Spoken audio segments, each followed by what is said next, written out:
Isang di ka nais po na kaganapan ang mahigpit na binabantayan dahil sa umunoy posibilidad na pagsalakay ng mga otoridad sa mga tahanan ng pamilya Duterte dyan po sa Davao City. Makibalita tayo mula kay Jean Domingo, live mula dyan sa Davao City. Jean, maayong buntag. Yes, Jade, maayong buntag sa ating mga kapartners dyan. Ang inyong nakikita ngayon ay muli pa rin ang tahanan ni dating Pangulong Rodrigo Roa Duterte. Tinutukan natin hindi lamang buong maghapon kundi buong magdamag at kasama ng kanyang mga supporters dahil nga sa impormasyon na magkakaroon ng raid sa kanyang pamamahay. Hindi lang ang tahanin dating Pangulong Rodrigo Duterte ang punteriya ng operasyong to, kabilang na rin sa i-raid ang kalapit na tahanan ng kanyang anak na si Mayor Baste Duterte. Sa bisa ng isang search warrant sa ngayon, tikom pa rin ang bibig ng pamilya Duterte at ng mga otoridad. Wala pang opisyal na pahayag na inilalabas kaugnay ng operasyon mula sa magkabilang kampo, pero habang nag-aabang ang taong bayan sa anumang bagong impormasyon, ay nagtipon-tipon na ang mga kapitbahay at supporters ng dating Pangulo, hindi para manood, kundi para manalangin at magpahayag ng suporta. Kagabi, isang prayer vigil ang isinagawa para sa kaligtasan ni dating Pangulong Duterte at ang lahat ng maapektuhan ng operasyon. Ramdam ang tensyon hindi lang sa paligid, kundi maging sa damdamin ng mga residente. Nakausap natin ang ilan sa kanila, mga kapartners, at hindi nila maitago ang kanilang hinanakit. May galit, may hinagpis, may paninindigan. Lahat ng ito nakapaloob sa kanilang mahigpit na pagtutol sa mga nangyayari. At anuman na maging resulta ng raid na ito, patuloy tayong nakaantabay sa anumang posibleng mangyari, mga kapartners. Kahapon, dumating din dito o kagabi ang isa sa mga anak ni former President Duterte na si Davao City Mayor Sebastian Duterte upang kamustahin ang lagay ng ating mga kababayan dito. Maliban riyan ay nagpahayag din ito ng pasasalamat para sa kanyang suporta sa kanyang ama at sa kanilang buong pamilya. Buong magdamag na natili ang supporters ni former President Duterte dito sa harap ng kanyang tahanan. At kanina, bago pa man sumikat ang araw, ay baghagya tayong naalarma dahil sa presensya ng 2 drone na umiikot dito sa area. Samantala, nagpapasalamat naman tayo dahil naging payapa ang buong magdamag ng ating pananatili at pagbabantay dito.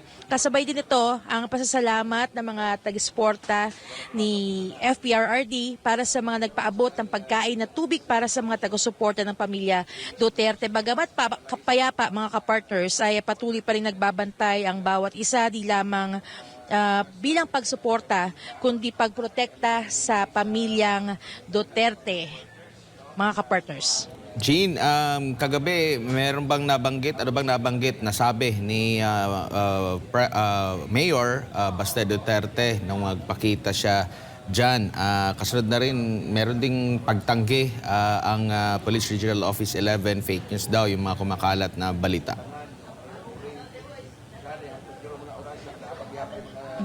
Yes, isa sa mga nabanggit ni Mayor Baste Duterte sa pagkanyang pagbisita, unang-una kinumusta niya yung mga tao dito, kung anong lagay ng mga tao. Pangalawa, nagpasalamat siya sa kanila, sa kanilang suporta. Nabanggit din niya na sa mga panahon na to, ang mga mamamayan na lamang ang kanilang ilan ang kanyang tanging maaasahan dahil nabanggit niya ang ilan sa mga mainstream media na hindi na mapagkakatiwalaan sa mga oras na to. So nagpapasalamat siya sa mga mamamayan, sa publiko, sa mga naniniwala at sumusuporta sa kanila, sa kanyang pamilya na patuloy na magiging tapat. Nabanggit niya yun, Admar, na ilan na lamang ang kanyang pagkakatiwalaan sa mga panahong ito. Gayun din, bago siya umalis, ang bilin niya talaga dito sa ating mga pwedeng manatili ang mga supporters dito, pero ang bilin niya ay huwag gagawa ng gulo. Yun ang kanyang habilin bago siya umalis. At gayon din sinabi din niya na pwede sila umuwi sa kanilang mga pamilya, pero kagabi, bagamat kahit sinabi yon ni Mayor Baste, ay nanatili pa rin yung mga supporters dito. Tungkol naman sa pahayag ng DCPO, yes, sinabi nila, umaga pa lang, nandito na tayo kahapon, hanggang ngayon, pagdating natin dito, yung mga kasamahan natin kinukumpirma, pero totoo yon, nagpalabas ang DCPO, si De La Rey, ng pahayag na fake news daw ang paglalabas ng search warrant para kay FPRRD. Admar. Meron din tayong nakita na police mobile dyan, mga police at nagkaroon ba ng outpost din? Nakita ba nila na dumami rin yung mga tao hanggang sa Yes. kasalukuyan kasi nagpadala na sila ng mga police?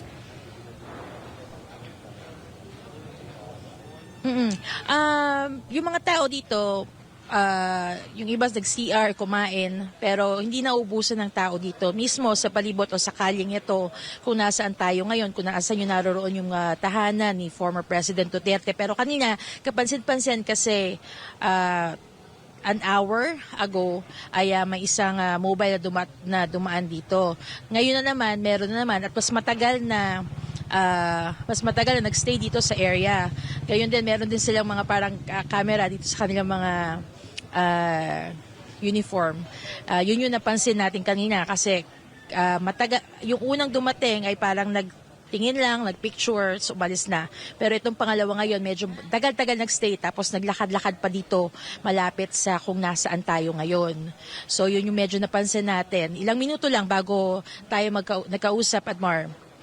Ay, kaalis lang nung mobile patrol. So wala nang ano dyan, wala na yung mobile patrol kasi kung baga, pwede namang sabihin nila na dahil inaasahan ang pagdagsa ng mga tao for public safety, magde-deploy talaga sila ng mga police dyan. So after nung pumunta yung mga police dyan mula sa Davao City Police Office, umalis na sila?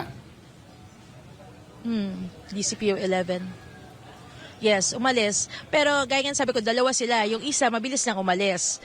Parang sumilip lang. Pero ito, parang ilang minuto na natili dito. Tapos kapansin-pansin nga na meron silang mga camera na nakaharap sa, sa mga tao. Aside pa sa cellphone na hawak nila kanina. Admar. Sa kasalukuy- Naglakad-lakad Apo. sila dito. Kung saan sila nagpark, medyo malayo. Naglakad sila kung nasa tayo ngayon.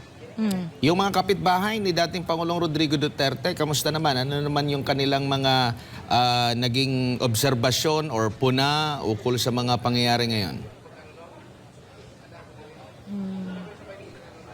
Ako, Admar, kahapon, medyo nagulat sila kasi nagkaroon ng mga presensya nga ng media dito sa kanilang street, dito sa kanilang tahimik na pamayanan. At nung nalaman nila kung ano yung dahilan nun, hindi nila maiwasan na maluha, hindi nila maiwasan na maglabas ng galit at hinagpis nila. Ang iba nagsasabi na tama na or bakit nila gagawin yun.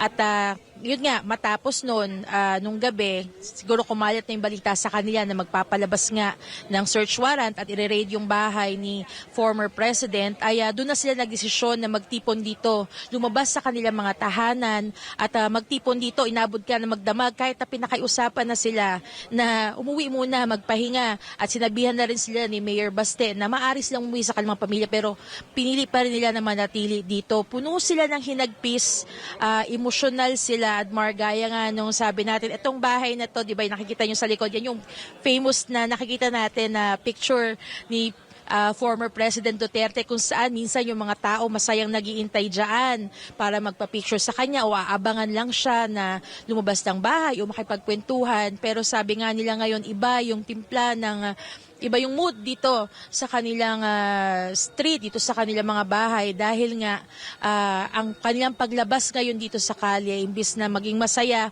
ay puno sila ng kalungkutan at emosyon ng pinapahatid nila ay puprotektahan nila at susuportahan nila si dating Pangulong Duterte. Bagamat wala siya dito, nais silang iparating ang kanyang pagsuporta, at ang kanyang pagprotekta sa pamilya Duterte. Admar.